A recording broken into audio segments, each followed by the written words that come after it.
Bonjour à toutes et à tous, je vous souhaite la bienvenue sur ma vie d'aspi. Je vous passe le beau bonjour, en espérant que ça va bien de votre côté. J'étais en train de marcher comme ça, ma petite marche de santé. Et puis je me suis dit amicalement, je vais partager la vidéo avec vous.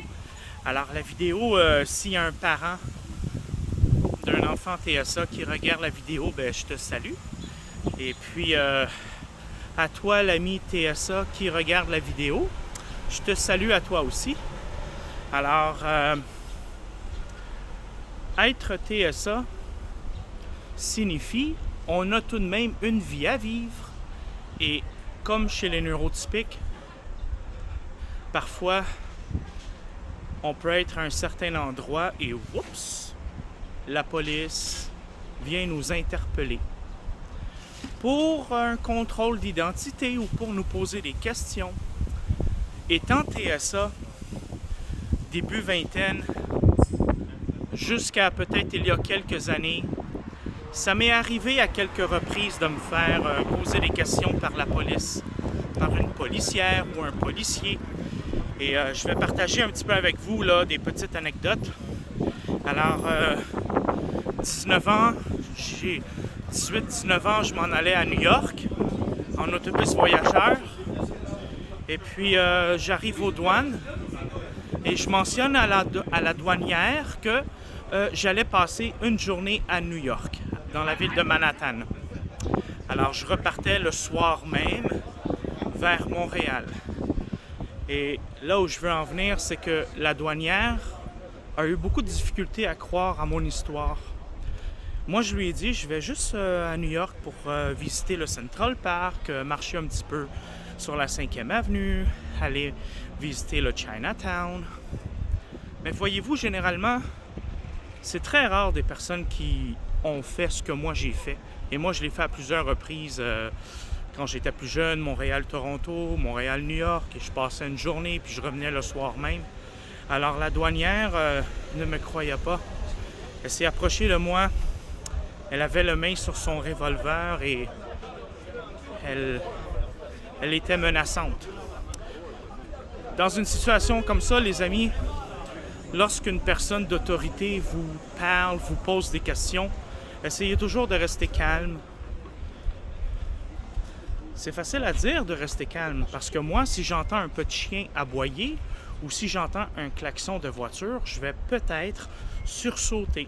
Je vais peut-être faire un son avec ma bouche, un bruit, je vais faire comme Beuh!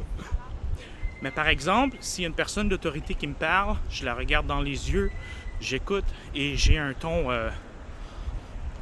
stable de voix. Hein? Quand la douanière était très menaçante verbalement avec moi, je lui ai dit, écoute, fais tes recherches. Je veux dire, je fais simplement aller passer une journée aux États-Unis à Manhattan. Mais je peux la comprendre qu'elle avait une certaine réticence à croire en mon histoire. Bref, les amis, on reste calme. Une autre anecdote, je sortais du restaurant avec deux de mes amis à l'époque. On parlait de musique, on parlait de faire un vidéoclip, et puis on parlait de musique. Alors on sort du restaurant, et puis on se dirige vers la voiture. Et il y a 2 voitures de police qui viennent nous interpeller. Ce n'était pas envers mes amis, mais c'était envers moi. Alors encore une fois, le policier me demande de me mettre face à la voiture. Je me rappelle pas s'il ne m'a pas menotté, mais mes mains étaient croisées en arrière. C'était pour un contrôle d'identité. J'ai appris une chose par la suite. Un policier ne peut pas, une policière ne peut pas mettre la main dans votre poche de pantalon et retirer votre portefeuille sans vous le demander. C'est un contrôle de sécurité. J'aurais pu le sortir moi-même, mon portefeuille, mais j'ai appris une chose cette journée-là par la suite. Le policier aurait dû simplement me demander, s'il vous plaît, montrez-moi une pièce d'identité. Il l'a pris sans ma permission. Il est allé la prendre dans mes poches de pantalon. Bref, il m'a expliqué que quelques minutes avant, il y avait eu un vol de voiture et probablement que le voisinage, une personne qui pensait que c'était moi qui avais volé la voiture. Alors voyez-vous, parfois il peut y avoir un vol, on se trouve à un certain endroit que le vol a été commis et on peut avoir une ressemblance avec le ou la suspecte, le suspect. Alors finalement, parle avec la police, un ton sans méchanceté, sans vulgarité, un ton stable. Et par la suite, les policiers m'ont laissé repartir. Voyez-vous, lorsqu'on est confronté à répondre à des questions à des policiers, idéalement, selon moi, il faut répondre aux questions. Un policier, généralement, ne va pas vous interpeller juste par plaisir. Possiblement. Alors, généralement, le policier ou la policière va vous expliquer le pourquoi qui vous pose des questions. Mais ça m'est déjà arrivé aussi parfois, simplement marcher dans la rue et il y a un policier qui commence à me parler. Est-ce que tu es du coin? Est-ce que tout va bien? Voyez-vous, parfois, je présume que même étant TSA, on peut dégager quelque chose possiblement de suspect. Une telle journée, avec peut-être une telle façon de s'habiller ou une telle chevelure, une telle façon de se coiffer. Je le sais pas, les amis. Mais ce que je sais, c'est que à plusieurs reprises, parfois, j'ai dû répondre à des questions au service de l'ordre, si je peux me permettre. Je ne sais pas si c'est comme ça on doit dire ou juste à la police. Mais bref, si je pourrais vous donner un conseil amicalement, lorsqu'un policier vous pose des questions, ne partez pas à courir. On peut être tous nerveux, nerveuses, c'est normal, mais on peut demander à la police, s'il vous plaît, moi je m'appelle Jonathan, je suis autiste TSA, s'il te plaît, si tu as des questions à me poser, pose-moi les questions directement, claires, nettes et précises, et je vais faire mon possible pour te répondre. Alors voyez-vous, on le mentionne tout de même d'une façon agréable qu'on est TSA et que si la police veut nous poser des questions, qu'elle le fasse dans une connotation claire, nette et précise. Je présume que le policier ou la policière va se faire un plaisir de nous poser la question telle que l'on a demandé. Mais voyez-vous, les amis, la police, lorsqu'elle nous interpelle, c'est pas écrit sur notre front qu'on est TSA. Alors, c'est peut-être normal qu'elle va avoir un petit peu un ton élevé ou un ton autoritaire. Parce que si la police vient nous parler, c'est parce qu'il y a quelque chose.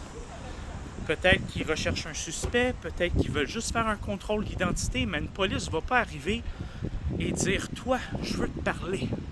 Généralement, il y a quelque chose par rapport à ça.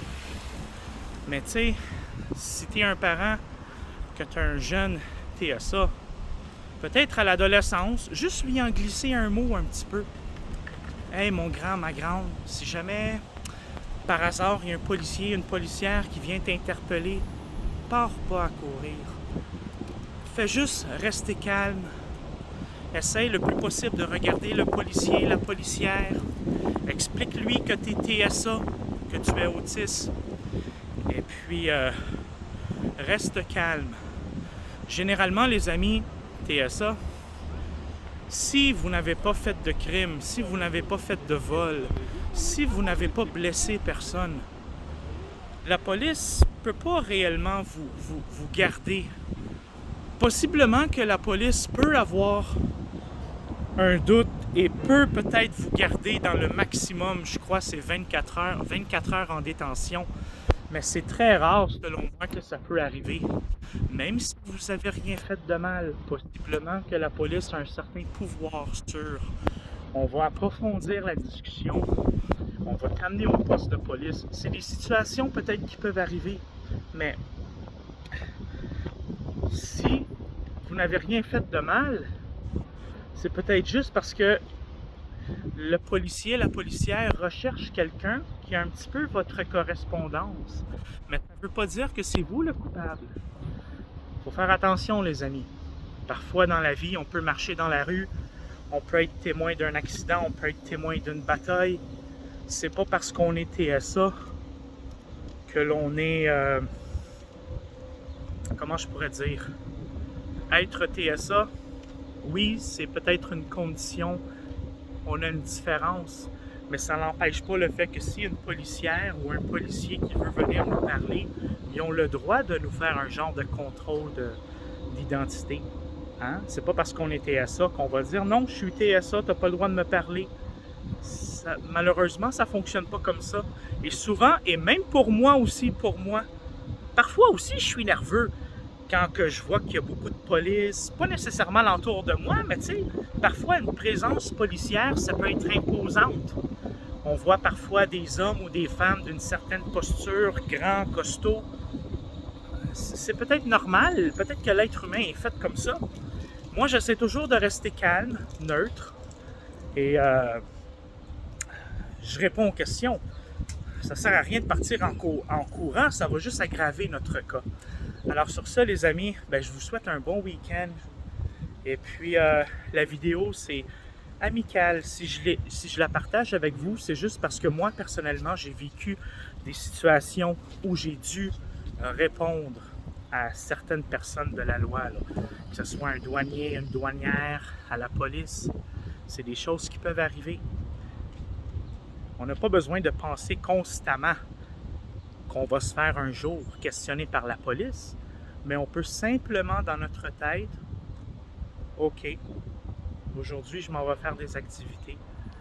OK, si jamais il arrive quelque chose dans le futur, s'il y a une police qui vient me parler, je vais rester calme. Je vais la regarder dans les yeux. Je vais lui expliquer que je suis TSA et que s'il te plaît, si tu as des questions à me poser, monsieur, madame la police, pose-moi-le directement. Ça ne veut pas dire que la policier ou le policière va te poser la question gentiment. C'est pas le rôle de la police à être gentil avec monsieur, madame, tout le monde. Ils sont là pour que l'ordre, pour assurer une certaine protection. Voyez-vous ce que je veux dire? C'est que ils vont peut-être vous poser la question d'un ton un petit peu plus sévère, mais sûrement qu'ils vont vous poser la question directement parce que vous lui avez ou à elle, la policière, mentionné que vous étiez autiste, TSA. Alors sur ça, les amis, je vous souhaite une bonne fin de journée. Bye bye tout le monde. Bye bye.